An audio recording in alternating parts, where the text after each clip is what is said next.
एक सवाल। जब कोई देश 500% टैरिफ की धमकी देता है तो वो ताकत दिखा रहा होता है या अपनी हार छुपा रहा होता है? डोनाल्ड ट्रंप चिल्ला रहे हैं, भारत शांत है। और इतिहास बताता है जब भारत शांत होता है तो दुनिया को संभल जाना चाहिए। भारत ने कोई बयान नहीं दिया, कोई उकसावा नहीं, कोई भावनात्मक प्रतिक्रिया नहीं। क्यों?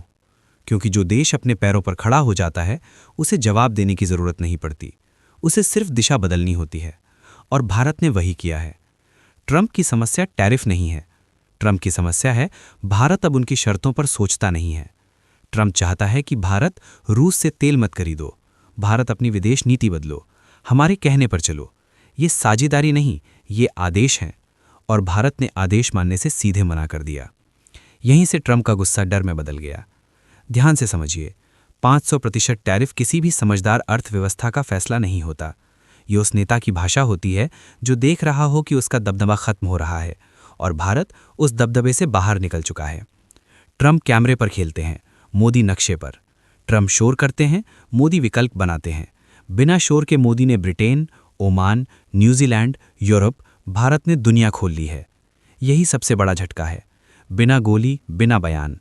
अमेरिका भारत का मालिक नहीं है, अमेरिका भारत का विकल्प है। और ट्रंप यही बात कभी स्वीकार नहीं कर पाएंगे। सोचिए, जो देश खुद अपने फायदे के लिए हर नियम बदलता है वो भारत से कह रहा है अपने किसानों का नुकसान सह लो। भारत ने कहा नहीं। यहीं से कहानी बदल गई। ये वही भारत है जिसे कभी सस्ता बाजार कहा जाता था। आज वही भारत दुनिया के सबसे ताकतवर देश को असहज कर रहा है। न कोई शोर, न कोई धमकी, बस आत्मविश्वास।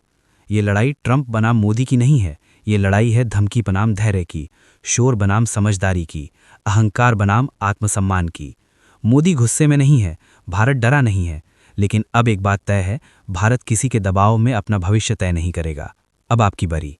क्या भारत को टैरिफ की धमकियों से डरना चाहिए या अपने शांत लेकिन मजबूत रास्ते पर अडिग रहना चाहिए? कमेंट में लिखिए। और अगर आप चाहते हैं कि भारत अपनी शर्तों पर आगे बढ़े तो इस चैनल को सब्सक्राइब जरूर कीजिए। जय भारत।